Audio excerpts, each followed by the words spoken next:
Hey guys, Dave from Nerdarchy, for Nerds by Nerds, hanging out with Nerdarchy's Ted. And Paladins can only be lawful good.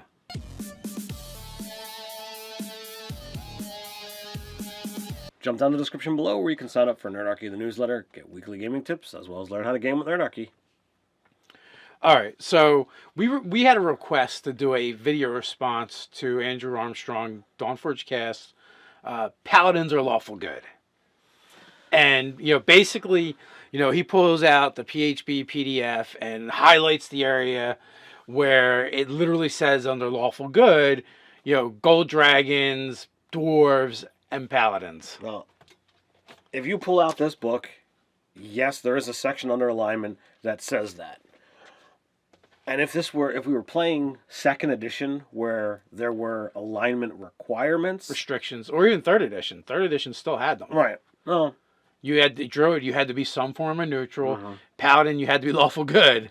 They might have been the only two, but they were there. I think barbarians had to be chaotic and monks had to be lawful.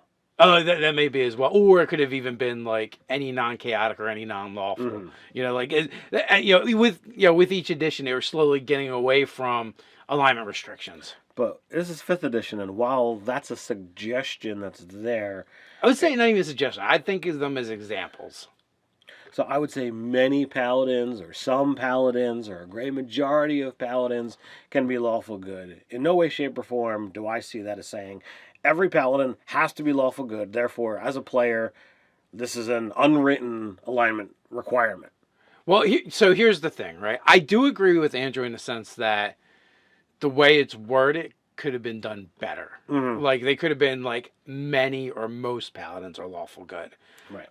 But again, like, they're all extremes too, right? Because it's also saying, like, if you use his logic, you can't have a non-lawful good gold dragon or a non-lawful good dwarf either. What's in most dwarves? Oh, did it actually say most dwarves in there? Gold dragon, paladins, and most dwarves are lawful good. Yeah, because they could have easily just did most dwarves and paladins are lawful good. Mm-hmm. Right, instead of like the blanket statement, but they didn't. And if you're going to take away the alignment restriction, I have to agree with him and go, yeah, then you probably should reword that so everything is congruent throughout the book and has the same message. And for me, the complete, the complete winning argument that goes against that would be Paladins of Vengeance. If you're lawful good, you're not going to be vengeful. Well, yeah, it kind of does. I mean, you could be. I think you could be a lawful good paladin of vengeance, but it would be the least common of the vengeance paladins. It's when you're vengeance, it's literally like I'm going to take the law into my own hands and I'm going to get justice. Not necessarily. You could literally be an agent of the law. And do that. If you are in fact conscripted in the law, then fine. But most player characters that I've seen, they don't fall into that. It's kind of like the whole vigilante thing of superheroes. True, and then again, medieval times is a bit different as well. Right. Which fantasy is based off of loosely European medieval times, so there's that as well. So, okay, so we did a little research, right? I looked up like a half a dozen different definitions, and they all pretty much said the same thing. One is the term paladin is actually like a French word for warrior, and specifically when they're talking about the 12 champions of Charlemagne. Mm-hmm. I may be saying that wrong. I don't know. I'm sure you guys will let me know.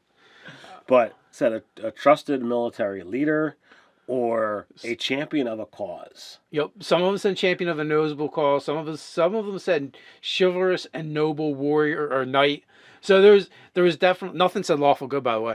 But there was definitely wiggle room there. Like, right. Definitely, like, it literally used the idea of being a paladin of animal welfare. All right, so it literally used that as a thing. So I think I have to go with Merriam-Webster for 5th edition. Like, their second line is a champion of a cause, and to me that speaks the truest note of what the 5th edition paladin is. I agree, and I've always believed, and it kind of started moving. I always believed paladins were just champions of their deity. Mm-hmm. So it is kind of weird that only lawful good deities have champions. Well, in earlier edition, there was the whole concept of the anti-paladin. Right, but even that was still kind of like shoehorned in, right. And a lot of people disagreed with it, and it was mechanically and story-wise, it was really weird the way they were. And even like the evil cavalier got into some really weird stuff. Mm-hmm. AD&D where they had it, because you still had like this code and everything you had to follow, and you had to be chivalrous, and but it was just weird, and it didn't feel right. I mean, you could be evil and still have a code of honor and things like that. But again, like for this instance, Paladin, I agree. I like the 5th edition version. You literally are the champion of. It's not even a god, really, in 5th edition. It's a cause. It's a cause, because it's all based off of your oath. Right. You pick your oath. Devotion, vengeance, and there's another one in there that I was ancients. Ancients, yeah. And then there's of course all of the unearthed arcana stuff that's out there. Right, and then there's also one in the Skag as well, Sword Coast Adventures Guide. Right. So now there's a plethora of different paladins to choose from. And I guarantee you, several of them, especially the Blackguard, like you're not playing Lawful Good and playing that guy. No. Just... Like they introduced 3 paladin oaths in one of the Unearthed Arcana, and none of them are good. Right. So if you go into the DMG, there's also the Oathbreaker, right? So again, these are the villainous option, more like an NPC idea. But so it just speaks to a huge, diverse array of alignments, possibilities for the paladin. And personally, I think it's more fun that you can have these paladins of these different causes, these champions of whatever it is you need to have a champion of. Well, there's some people that they've played this game throughout the ages, and they've seen the early editions where alignment was a big part of this game, and they relied heavily upon the alignment system. And slowly but surely throughout this game, or throughout the editions of this game, I should say, it's gotten to the point where the alignment is becoming a smaller and smaller portion of this game. I don't know whether, it's going to ever completely disappear, but it's one of those Gygaxians that just have been around. And I mean, even in our alignment video where,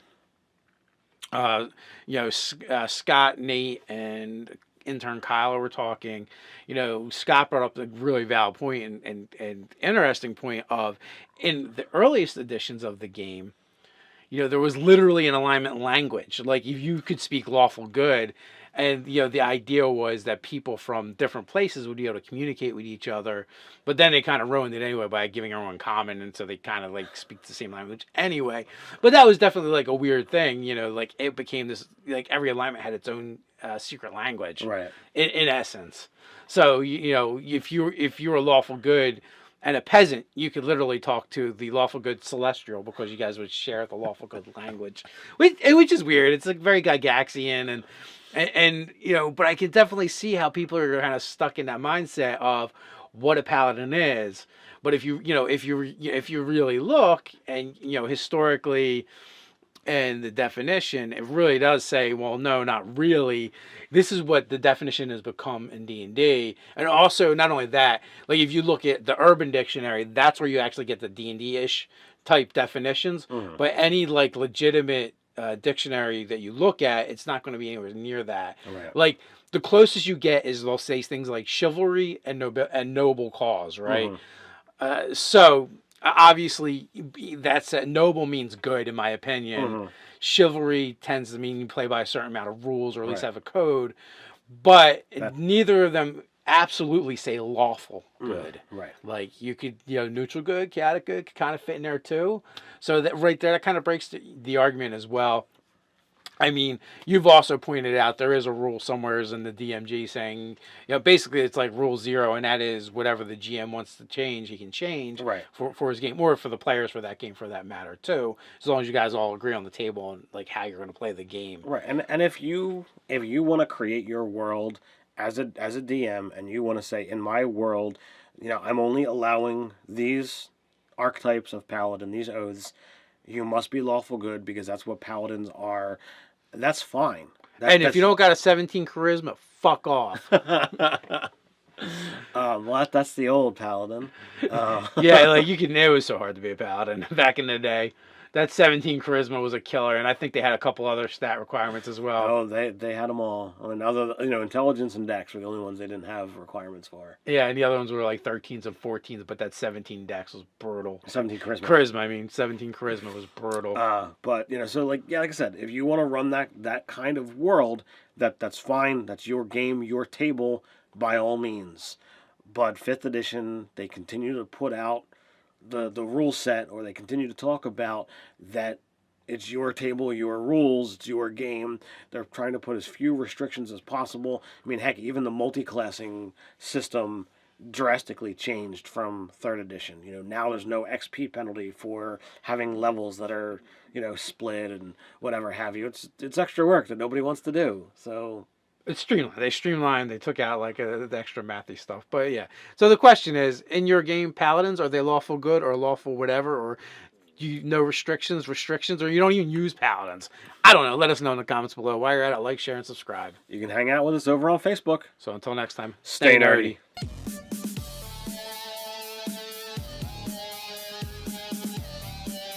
All right, so we had a request to do a video response to Andrew Armstrong, DawnForgedCast, Paladins are lawful good. And, basically, he pulls out the PHP PDF and highlights the area where it literally says under lawful good, gold dragons, dwarves, and paladins. Well, if you pull out this book, yes, there is a section under alignment that says that.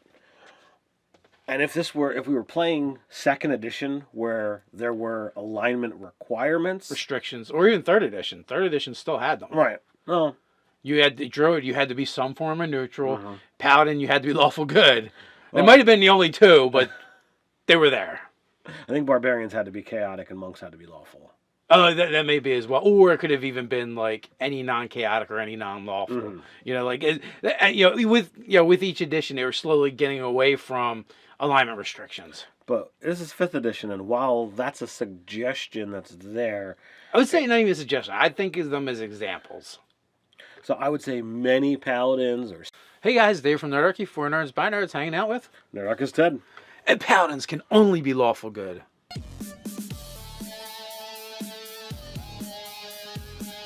Jump down the description below where you can sign up for Nerdarchy the newsletter, get weekly gaming tips, as well as learn how to game with Nerdarchy.